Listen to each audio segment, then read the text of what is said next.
Titan HST's Business Continuity Today, hosted by Todd DeVoe, where planning meets reality. Good morning, everybody. Man, I like that song. I really do. Welcome to Titan HST's Business Continuity Today, and this is your host, Todd DeVoe speaking. And today, we're going to be discussing Antifragile. Antifragility is beyond resilience or robustness. The resilient resists shocks and stays the same. The antifragile gets better, by Nassim Nicholas Taleb. Antifragile, things that gain from disorder. So I just finished reading the book Antifragile, and a friend of mine, Dr. Randy Collins, he recommended the book to me. And so I took a suggestion and ran with it. So Randy, thank you so much for that recommendation. And Randy and I have some really great conversations regarding emergency management, business continuity, crisis management, and how we can improve things all the time. And the idea of antifragility, if you will, that is put in by Nassim Nicholas Taleb, in his book Antifragile, really kind of talks to me at least, about what we really could do in emergency management, in business continuity, and what the concept is.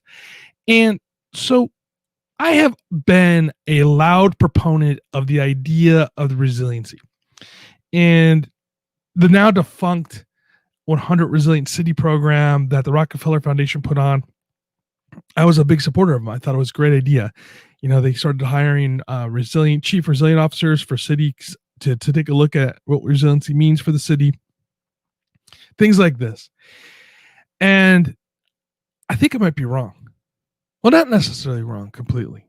I think that we need to combine some things together.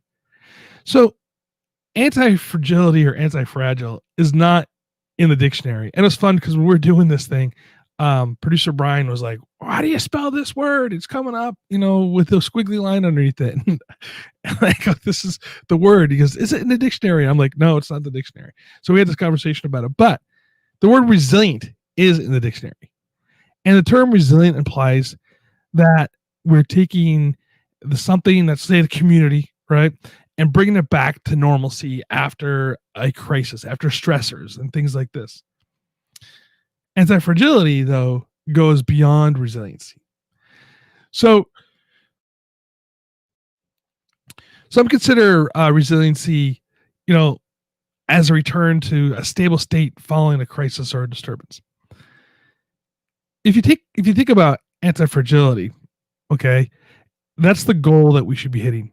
And antifragility isn't just, say, when the wildland fires come through or the tornadoes come through and take out a home, right? And when you rebuild it, it's built to the same standards that were before. In antifragility, you will build to the standards that are beyond what needs to be done. And what I mean by this is that as the destruction occurs, we are always planning for the last disaster, right? We hear about this in battle too. We're always planning for the last war.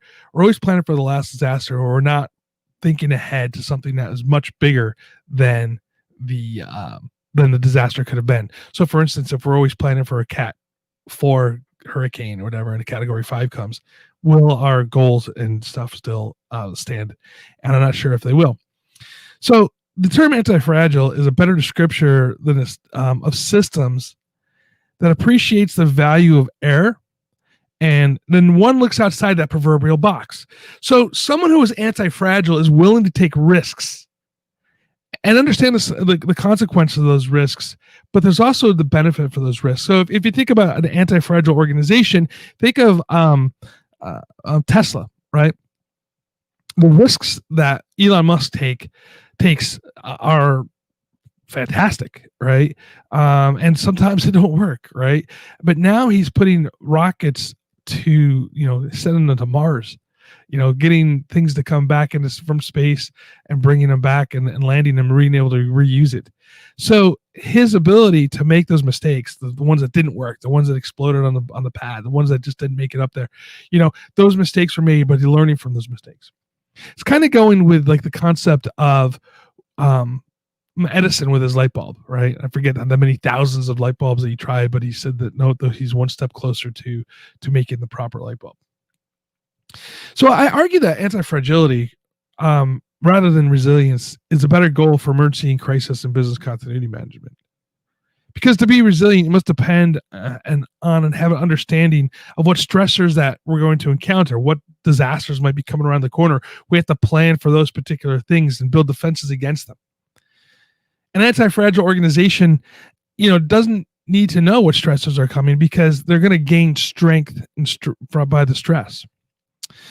So a resilient organization, a resilient community can still be destroyed by too much stress. And if the example I want to use on this is telecommunications.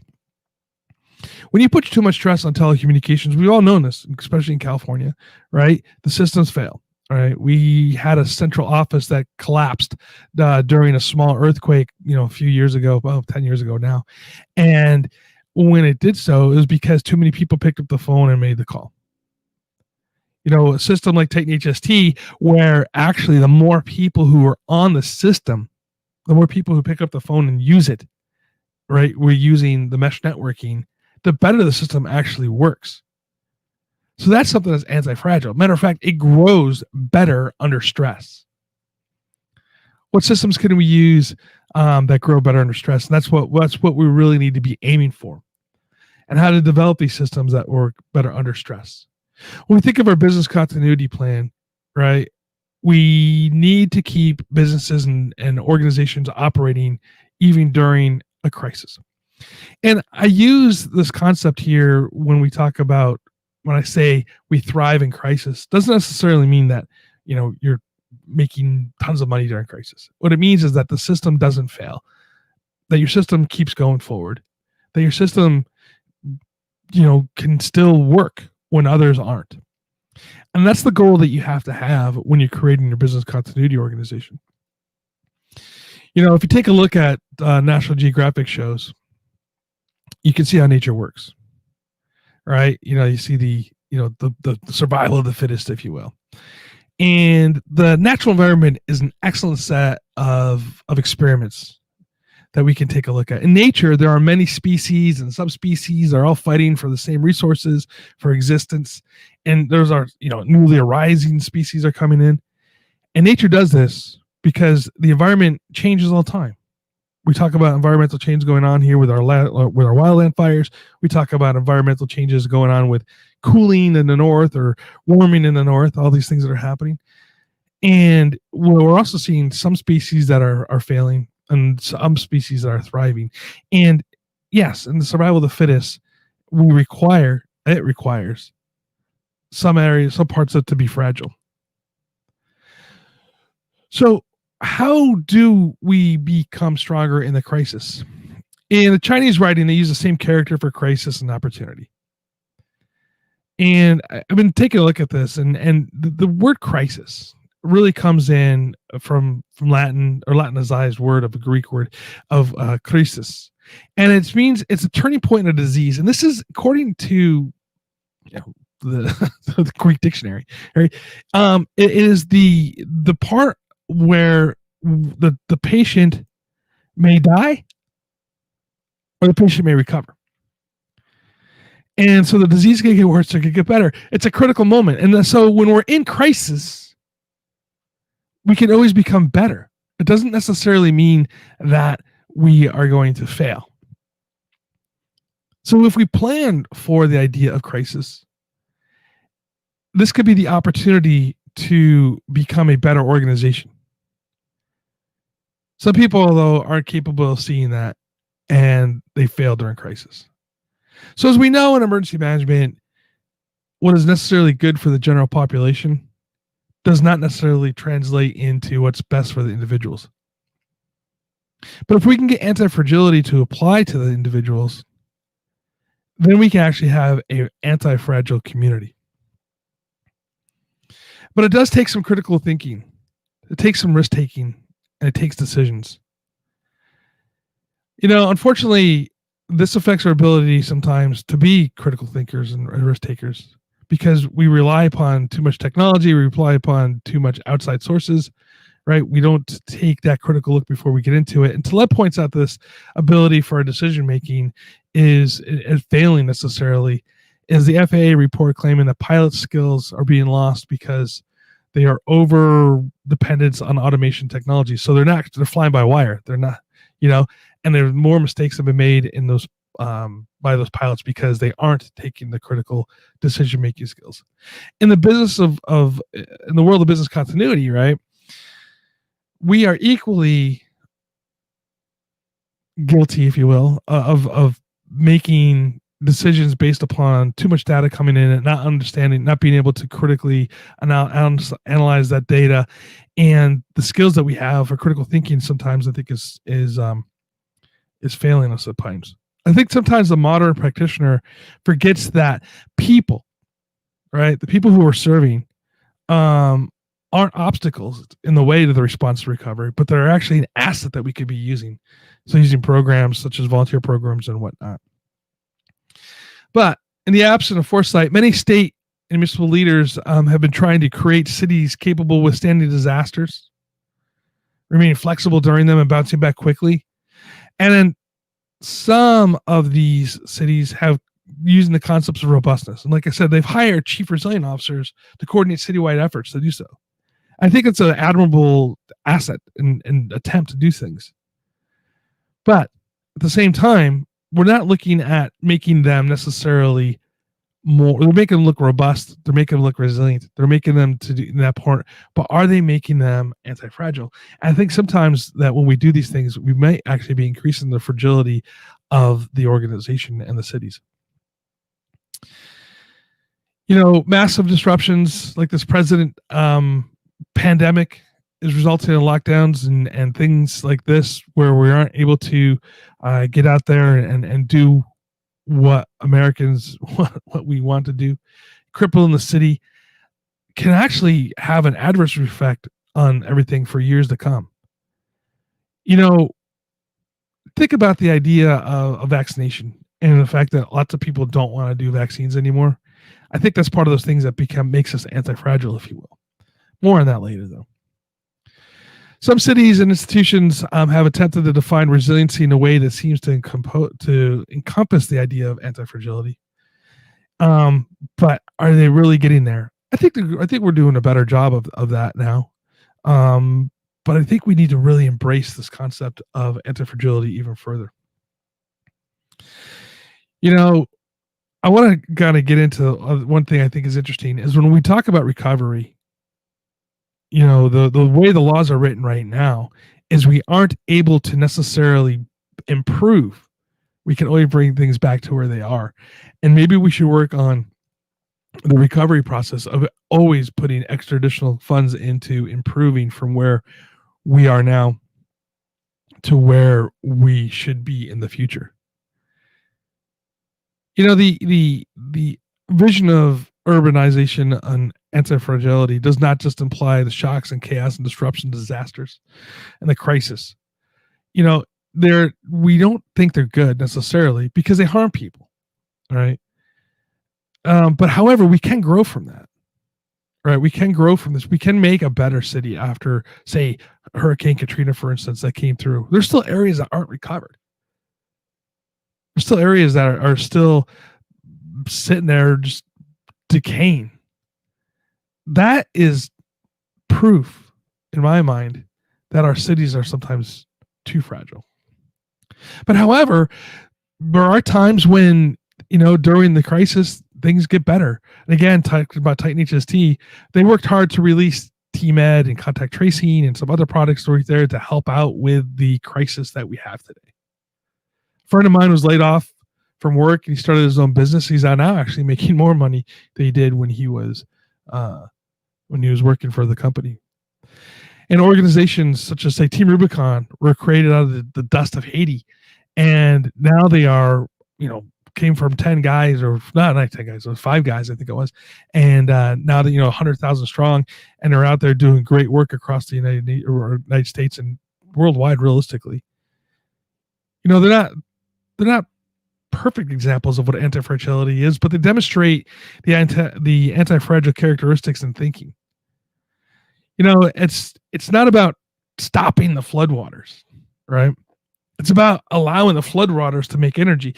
The goal of creating entire organizations that can exhibit anti-fragility is an admirable goal. It's something that should be looked at. And even if you don't make it to that, even if you don't make it 100% anti-fragile organization, isn't it worth the effort to do so? Such organizations would have members with less anxiety during crises when they're facing shocks, and the less boardrooms are going to be less stressed out during crisis. But how do we accomplish this? It's not easy for sure. Increasing antifragility is definitely achieved through education. I would like to see the concept of antifragility being taught at schools, starting with the young kids, starting with K through 12. Not just at college. Not just the concept can be there.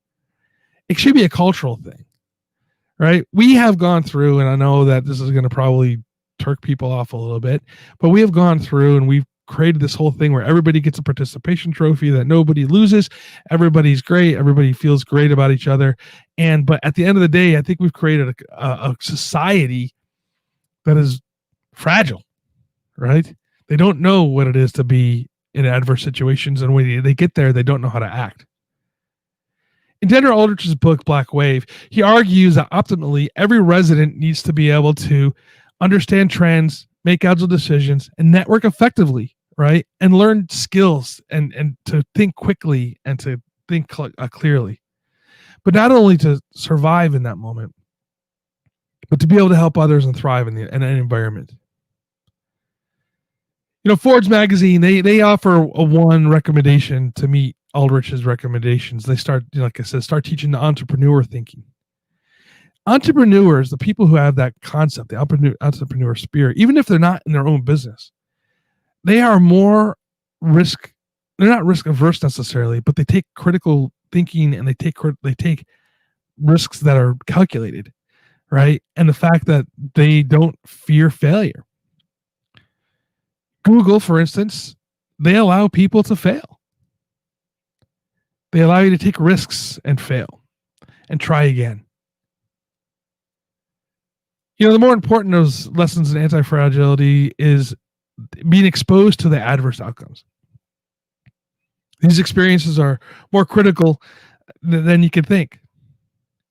Mark Twain said, good judgment is a result of experience, and experience is a result of bad judgment. And we don't allow that to happen today in our business world. We don't allow that to happen today in our classrooms.